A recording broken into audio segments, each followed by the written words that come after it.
पिपरिया से भाजपा सरकार की सफलता में 1 वर्ष पूर्ण होने पर 22 मार्च दिन सोमवार को रात्रि के समय पिपरिया को एक निजी होटल में भाजपा परिवार द्वारा पत्रकार वार्ता का आयोजन किया गया। इस कार्यक्रम में भाजपा जिला अध्यक्ष माधव दास अग्रवाल, क्षेत्रीय विधायक ठाकुर दास नागवंशी, पूर्व विधायक हरिशंकर जायसवाल, पूर्व जिला अध्यक्ष संपत मुंदड़ा, महिला मोर्चा जिला अध्यक्ष श्रीमती ललिता पूर्बिया, श्रीमती अरुणा जोशी मंचासीन रहीं। इस पत्रकार वार्ता कार्यक्रम में शहर के तमाम प्रिंट मीडिया और इलेक्ट्रॉनिक मीडिया के पत्रकार बंधुओं के साथ गणमान्य नागरिकगण, वरिष्ठ जन और भाजपा परिवार के कार्यकर्ता पदाधिकारी उपस्थित रहे। कार्यक्रम की शुरुआत सर्वप्रथम क्षेत्रीय विधायक ठाकुर दास नागवंशी के द्वारा भाजपा सरकार के सफलता में 1 वर्ष पूर्ण होने पर मध्य प्रदेश सरकार की उपलब्धियों का बखान करते हुए पिपरिया शहर के साथ साथ पिपरिया विधानसभा के विकास कार्यों पर अपने विचार व्यक्त किए। इसके तत्पश्चात इस पत्रकार वार्ता में क्षेत्रीय विधायक ठाकुर दास नागवंशी ने यहाँ पर उपस्थित पत्रकारों से शहर विकास मुद्दों, समस्याओं के माध्यम से मत जानना चाहा तो शहर के आवाम की आवाज बातों, मुद्दों और समस्याओं की झड़ी लगा दी। शासकीय अस्पताल में कर्मचारियों का नदारद रहना, एम्बुलेंस उपकरणों के साथ साथ डॉक्टरों की कमी, नगर पालिका में दमकल वाहनों की कमी आदि समस्याएं वहीं विधायक ठाकुर दास नागवंशी ने शीघ्र से शीघ्र हल करवाने का आश्वासन दिया। साथ ही उन्होंने कहा कि आप हमें इसी तरह से शहर विकास के मुद्दों से अवगत कराते जाइए। इन मुद्दों, समस्याओं को आप और हम सब मिलकर इस शहर का विकास करना है। मैं अकेला इन विकास कार्यों का सहभागी नहीं बनना चाहता, मेरी सोच है। कोरोना जैसे महामारी में सरकार और आम आदमी से लेके हर वर्ग तक परेशान रहा, परंतु सरकार ने संघर्ष किया, आपका सहयोग मिला और निश्चित हम बहुत कम समय में इस बीमारी से उभरे थे। उन्हें ये बीमारी सहन करके वापस आ रही है और निश्चित फिर आपकी ज़रूरत है कि हमें सोशल डिस्टेंस का पालन करना पड़ेगा, मास्क लगाना पड़ेगा, सैनिटाइज का उपयोग करें, हम ज़्यादा से ज़्यादा टेस्ट कराएं और आज मध्य प्रदेश में कहीं भी टीकाकरण के लिए कोई कमी नहीं। निश्चित आज हम केंद्रों में कर रहे हैं, उप स्वास्थ्य केंद्रों में भी करेंगे और हमारे 60 साल उम्र के जो लोग हैं इनको सबसे पहले टीकाकरण हो जाए। और यदि कोई 60 साल से कम उम्र के भी हैं तो भी उनको हम टीकाकरण करा रहे हैं। एक भाग है इसमें 16 बीमारियाँ दी हैं, इसमें 2 या 3 बीमारी चिन्हित होती हैं, जैसे हार्ट है, शुगर है, बीपी है, किडनी है, ऐसी 16 बीमारियाँ। उनको भी 45 और 40 कोई भी उम्र हो सकती है, उस उम्र तक के भी टीके लग रहे हैं। आज हमने सरकार के माध्यम से डीजल भाड़ा आने वाले समय में चला रही और हो सकता है ये नीचे स्तर तक बहुत क्षति पहुँचाने का प्रयास हमारी सरकार और मध्य प्रदेश की मुख्यमंत्री शिवराज सिंह चौहान देश में एक साथ सब जगह ये कार्यक्रम आयोजित किया गया। निश्चित 15 महीने की सरकार और 12 माह की सरकार में जो अंतर है उस अंतर तक कैसे पहुंचे। लगातार 15 वर्ष मध्य प्रदेश में भाजपा की सरकार रही, हर वर्ग को छूने का प्रयास किया गया विकास के माध्यम से और निश्चित एक समय ऐसा भी आया कि पार्टी की जनता तुलना भी करे, उनके 15 महीने और हमारे बाद निश्चित आज मध्य प्रदेश की सरकार निरंतर तेजी से विकास की हो जा रही है। ये सब कहीं ना कहीं अभी जैसे गेहूं का मौसम आ रहा है, ये अभी कटाई होगी तो उसमें एक ही एम्बुलेंस कहाँ संभाल पाएगी, तो ये व्यवस्था कब तक पूरी हो जाएगी? फायर ब्रिगेड अगर खराब है तो सुधरवा देंगे वो, लेकिन 2 फायर ब्रिगेड हैं जो चालू है। एम्बुलेंस एक है तो कम से कम 3-4 होने चाहिए भाई साहब, कम से कम 2-3 तो और होना चाहिए। निश्चित बात करेंगे, अगर जरूरत पड़ेगी तो मैं देने को तो नहीं जा रही एम्बुलेंस जी। वैसे फ़ोन करके अपने पास आ जाती हैं, हर थाने में अपने एम्बुलेंस भी है, 108 भी है। ऐसे ही अभी तक कोई ऐसी स्थिति नहीं बनी है। जननी एक्सप्रेस भी है और भी होना चाहिए। तो जो प्रश्नों के माध्यम से बात कही उनके हमारे अध्यक्ष जी के माध्यम से विधानसभा अध्यक्ष जी के माध्यम से मंत्री को निर्देश दिए गए हैं कि जो विधायकों ने जो भूमाफिया के खिलाफ बात उठाई है उन पर सुनिश्चित कार्रवाई करें।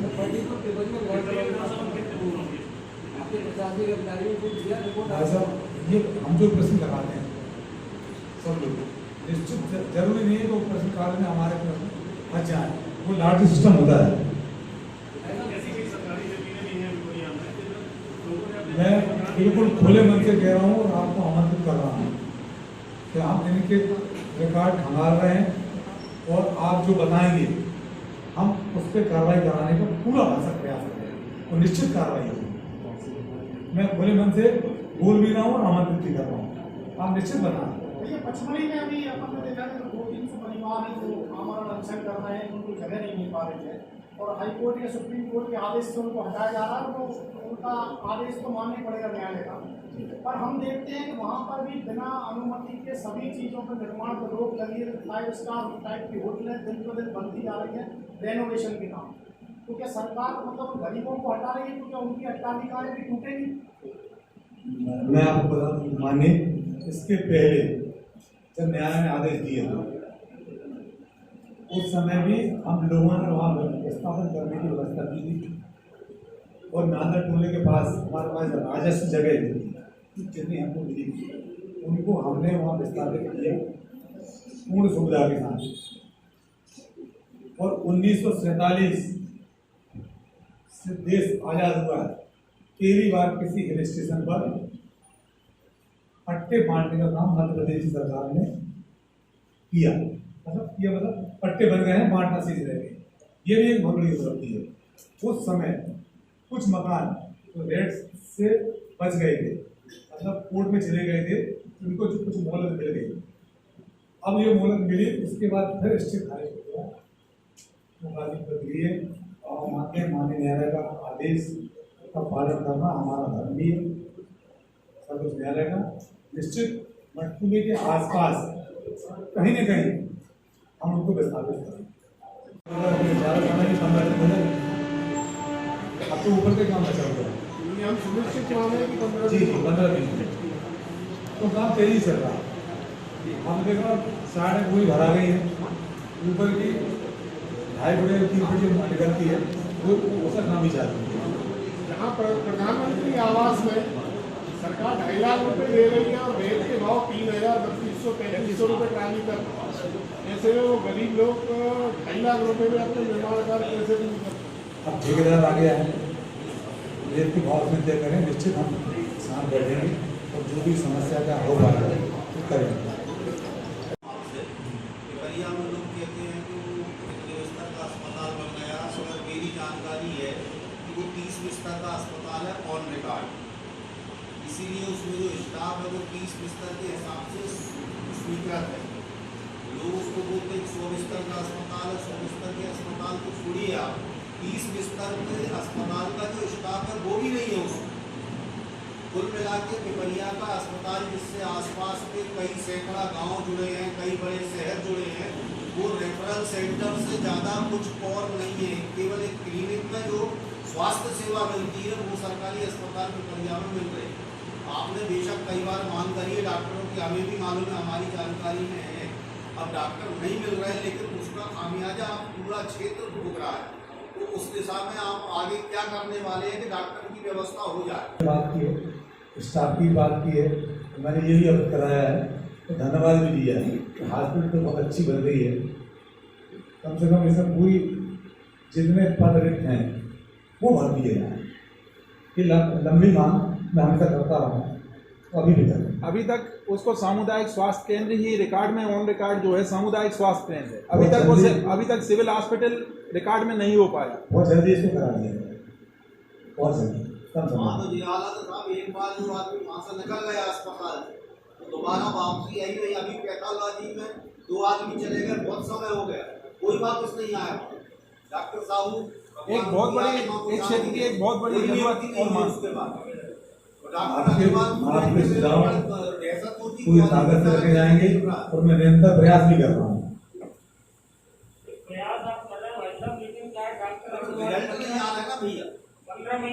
सरकार आपकी है, आप विधायक, और उसके बाद में इतना अब ये छोटा मोटा समय भी नहीं है, ये इतना तो समय हो गया। ये सबको मालूम काम तो बहुत करते हैं।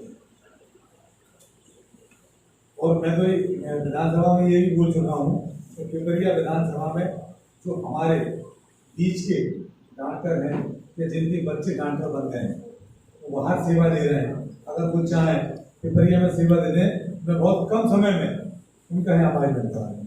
आपकी निगाह में भी हुई है। पहले ये रेलवे की जगह में लगता है,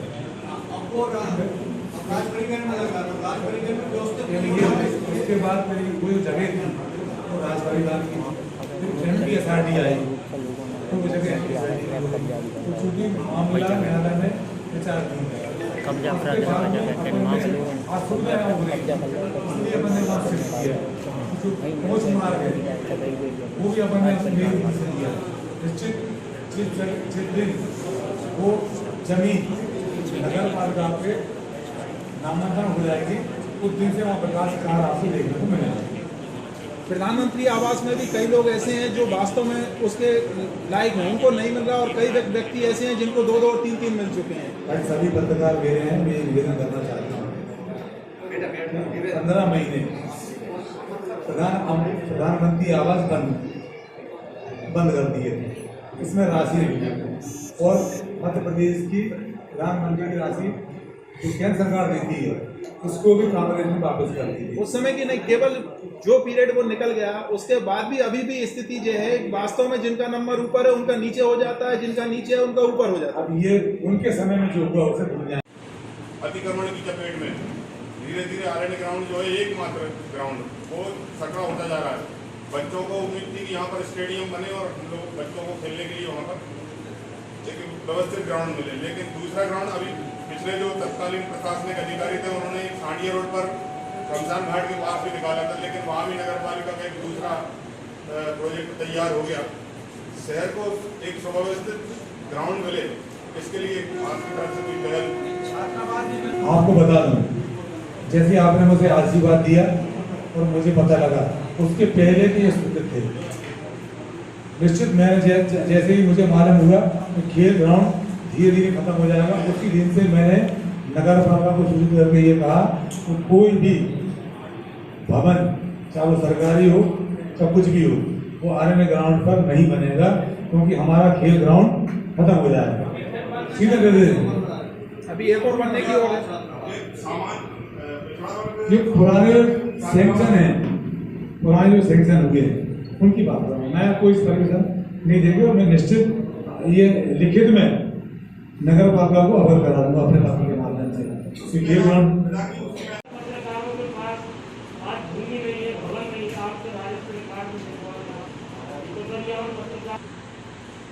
के लिए ऐसा बैठे हैं माननीय हमारे वरिष्ठ सदस्य, मैंने कहा था कि आप कहीं जगह तलाश में, मेरे स्तर की बात करूँ मैं बोला था कोई नहीं बताया जगह, आप ये बताइए। आप हैं, आप यदि आगे बढ़ेंगे तो निश्चित आप ये दिमाग से निकाल दें, मैं पूर्ण शरीर से भी और मन से भी आपके साथ। आप तो हमेशा साथ हैं। जगह तो आपको तलाशनी पड़ेगी, जगह ढूंढ लीजिए। राजीव भाई मेरी बात भी हुई थी जी। नगर पालिका का जो कॉम्प्लेक्स बना है जयप्रकाश वाला उसके ऊपर पूरा प्लाट खाली है, वहाँ पर भवन बन सकता है। कहाँ पर? जहाँ पे जयप्रकाश वाला जो कॉम्प्लेक्स बना है पूरा एंटर खाली है, वहाँ पर पत्रकार भवन बन सकता है। उसमें अभी एक प्रस्ताव लिया है अपन ने, ऊपर भी कॉम्प्लेक्स बनाया है, कुछ खुदाएं बनाकर वो किया है प्रस्ताव, मैं और पता कर लेता हूँ और अधिकारियों से बात करूँगा। क्या जनता सम्मानीय है, सम्मान से ही हमको जीतना है। अपेक्षा होती है और अपेक्षा रूप में हमें देना चाहता हूँ। आपका स्वागत अभिनंदन करते हैं। मैं चाहता हूँ कि आगे की रूपरेखा और प्रस्तुतिकरण क्षेत्र के लाल विधायक जी प्रस्तुत करेंगे। इसी उम्मीद के साथ आप सबका मैं पुनः अभिनंदन और स्वागत करता हूँ। भारतीय जनता पार्टी की 1 वर्ष पूरे होने पर इस कार्यक्रम में उपस्थित भारतीय जनता पार्टी के पूर्व विधायक जिलाध्यक्ष आदरणीय हरिशंकर जयसवाल जी, मेरे बड़े भाई आदरणीय संपर्क भैया, पत्रकार बंधुओं, भारतीय जनता पार्टी के कार्यकर्ता साथी, आज एक बहुत सुखद क्षण भी है। सत्ता संभाली में 1 वर्ष हो गया है। जिन विषम परिस्थितियों में सत्ता संभाली थी और इस बीते 1 वर्ष में मध्य प्रदेश की सरकार ने जो समाज के लिए कार्य किए वो उल्लेखनीय है। 1 वर्ष हो जाने के बाद हम सबका दायित्व बनता है कि समाज के आशीर्वाद से हम इस शिखर पर पहुंचे हैं। खबर भारतवर्ष के लिए पिपरिया से नवनीत परसाई की रिपोर्ट। अपने शहर, अपने प्रदेश की ताज़ा खबरों के लिए लाइक करें, शेयर करें, सब्सक्राइब करें और हाँ, बेल आइकन दबाना ना भूलें, क्योंकि खबर हमारी, फैसला जनतंत्र का।